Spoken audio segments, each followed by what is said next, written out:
welcome or welcome back to my channel. If you're new here, my name is Amy. I am a mum of 2 boys and really happen to love books. So if you would like to see some bookish content on my cosy little corner of the internet, then please consider subscribing. It will be amazing to have you here. First off, I want to apologise because one, I have been in the biggest reading slump ever. 2, I haven't been able to film for so long because my husband's MacBook ended up needing repairing. Well, not repairing, it needed a new hard drive.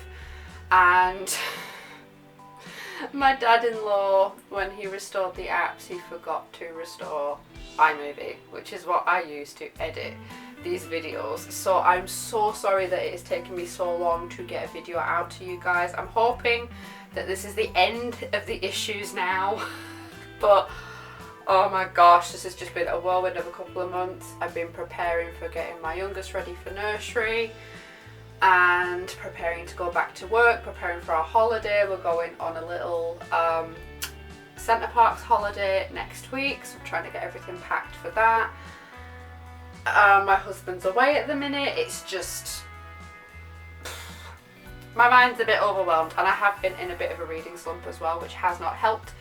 So I thought that I would combine my wrap-ups for July and August in one video. So without further ado, let's jump into July and we will start off with our Storygraph statistics. So in July I read 3 books totaling 1071 pages.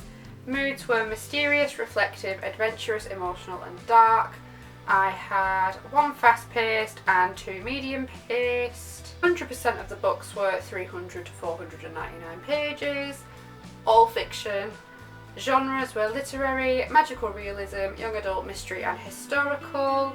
And my average rating was 4.67 stars, which I think is pretty good going for 3 books. I know it's not a very good average because there's only 3 books to compare them between, but I think it was still pretty good. So let's jump into all the books I read in July first. So the first book I read in July was Wayward by Amelia Hart. This has been on my TBR for a really long time, so I was really happy to get around to it and I loved this. I rated it 4.5 stars and I love it so much I am looking to get a hardback copy because Amelia Hart actually has another book coming out later on this year or early next year called The Sirens, and the hardback covers of both of them are very cohesive with one another, so I really want to get a hardback of this.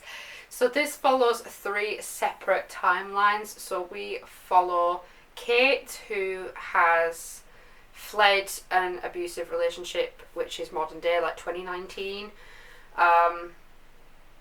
She has fled an abusive relationship to a cottage called Wayward Cottage, which her great aunt has left her in her will. So she flees for there in the Lake District.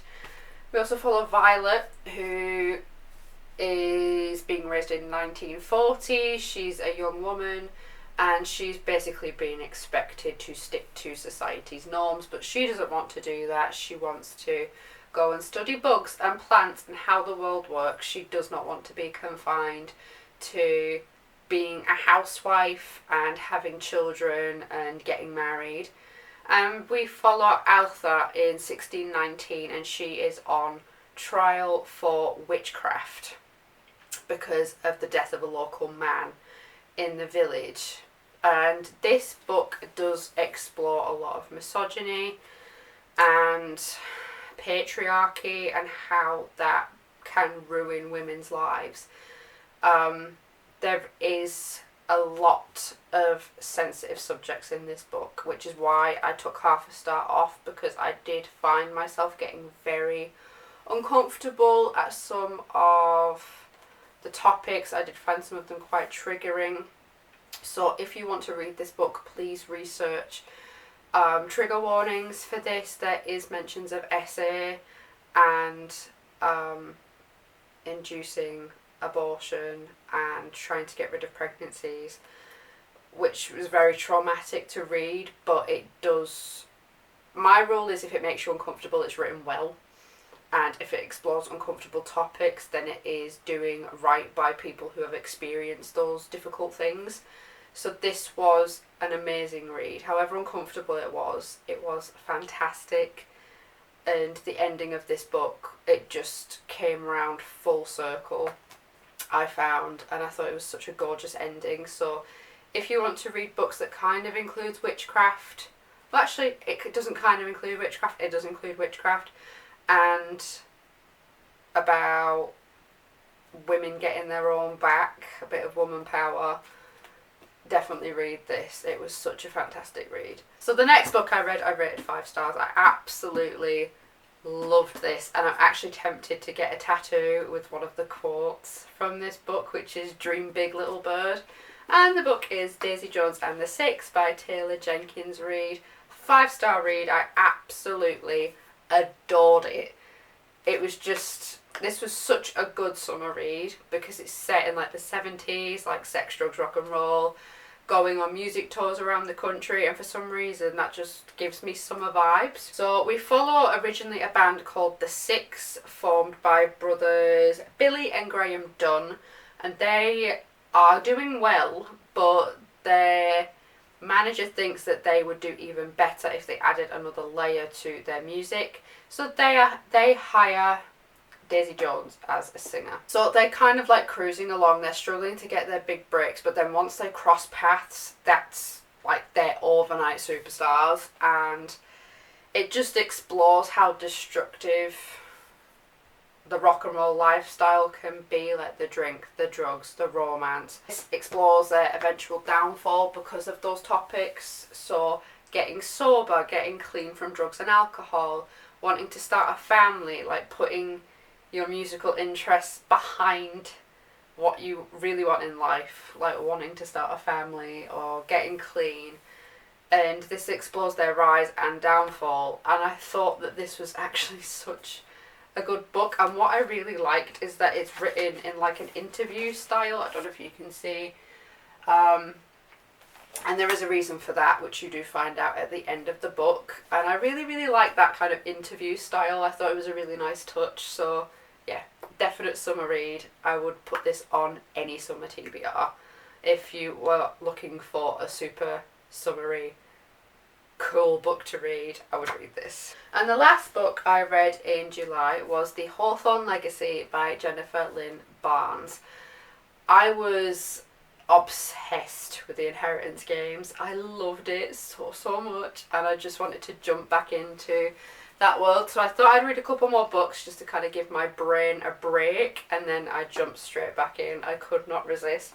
So this is the second installment in the Inheritance Games series, and it is a direct continuation of the events that happened in book 1. So we follow our main character Avery and the Hawthorne grandsons, who are the grandsons of this billionaire. Avery has been left his fortune that was originally meant to go to the grandsons, but she has got all of it. She's got the house, she's got the money, she's got the organisations that he formed and was part of, and the grandsons got a very minimal amount. So they have to navigate lots of twists and turns after the massive plot twist at the end of the Inheritance Games. And she's also trying to figure out her romantic interests. And because she's getting confused, she has crushes on 2 of the Hawthorne grandsons, and she does have to navigate that, as well as coming to terms with being the eventual Hawthorne heiress, even though she is not related to any of the Hawthorns in any way, shape or form. So it's a lot of navigating feelings, romantic and just standard feelings about coming into all this money and power and wealth. It's a lot. I think she's only not even 18. I think she's like 16, 17. So this does explore a lot of how she's feeling, her friendships changing, her relationships changing, all along with doing more puzzles to get to the bottom of the plot twist that was at the end of the first book. So this was a super just phenomenal sequel. I rate this 4.5 stars. Not as good as the first book, I have to admit, but I still very much enjoyed it. So that was everything I read in July, so let's jump into August. So in August I read 3 books again, totaling to 889 pages. Moods were adventurous, reflective, light-hearted, sad, mysterious and emotional. Pace was 2 medium-paced and 1 fast-paced. We had 1 book that was 300 to 499 pages and 2 books that were less than 300 pages. All fiction again. Genres were young adult, romance, mystery, literary, historical, fantasy and contemporary.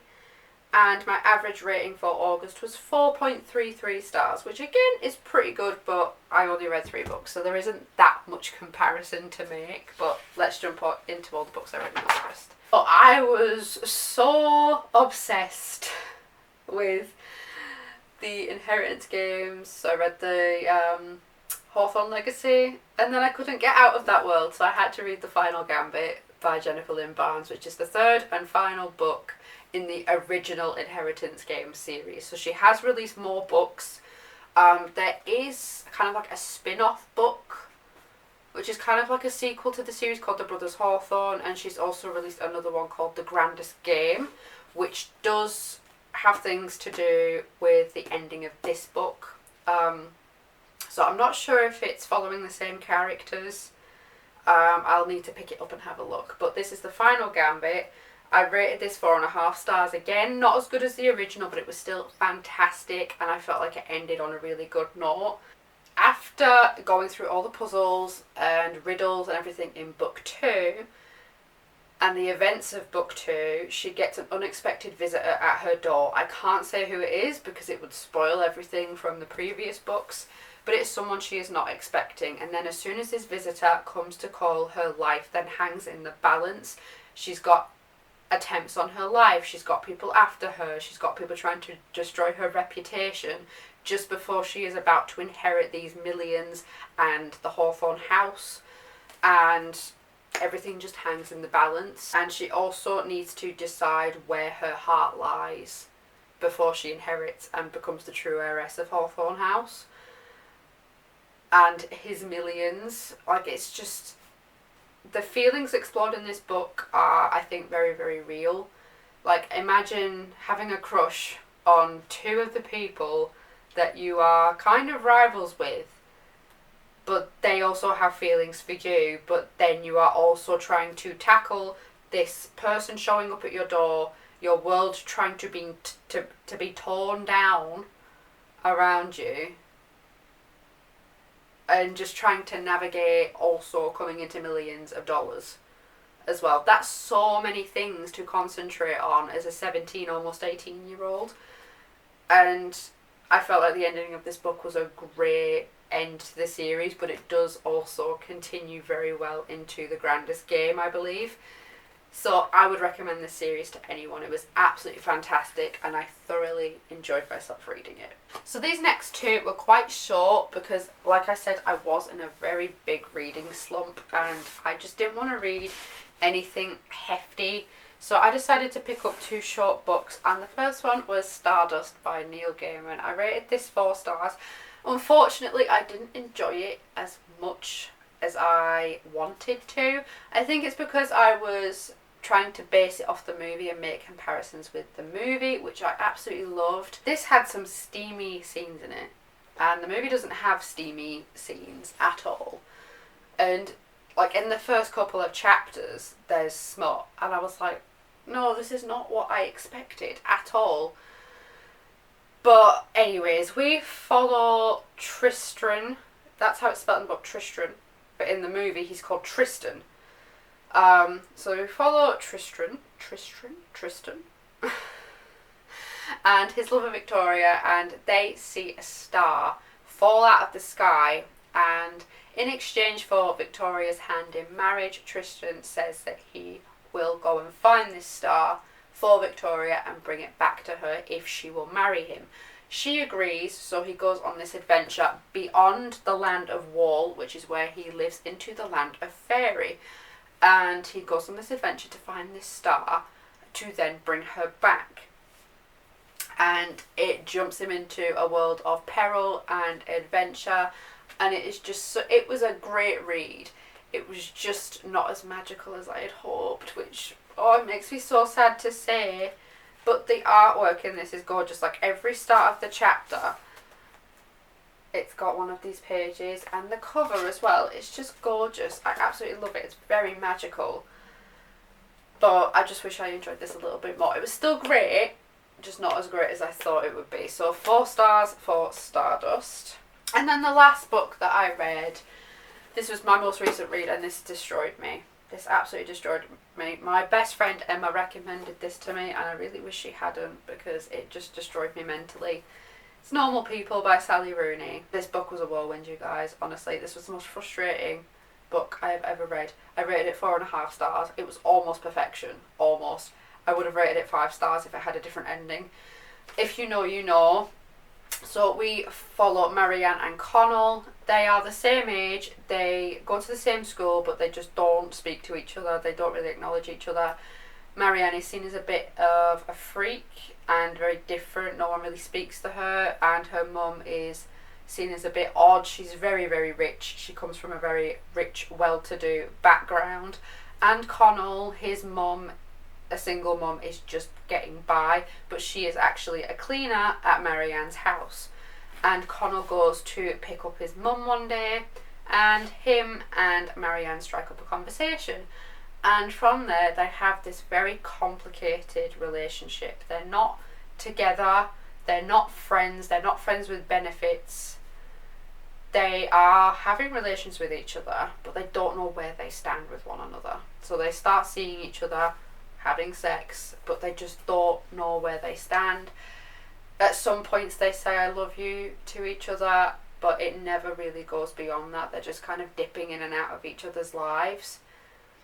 But the ending, I was rooting for them so much. I'm not going to tell you what happens at the end because I don't want to spoil it, but it made me so sad. And they never get into a relationship, but this book just explores all their feelings and trying to date different people, and it was just a whirlwind. It was such a beautiful, fantastic whirlwind, but I just wish it ended slightly differently.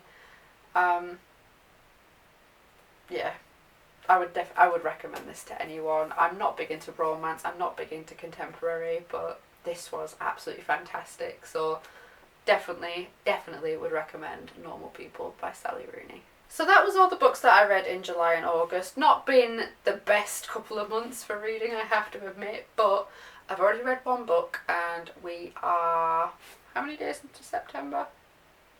4 days into September. I've read 1 book, I'm almost halfway through another, so I'm hoping that I can get back into like my reading groove. But we'll just have to see. I really hope that I get back into reading, because my autumn TBR is the next video that's coming out, and it is hefty, you guys. It is a big one. So I hope you guys have really enjoyed this video. Like I said, please consider subscribing if you want to see more from me. It would be lovely to have you here, and I will see you very soon in the next one. Bye!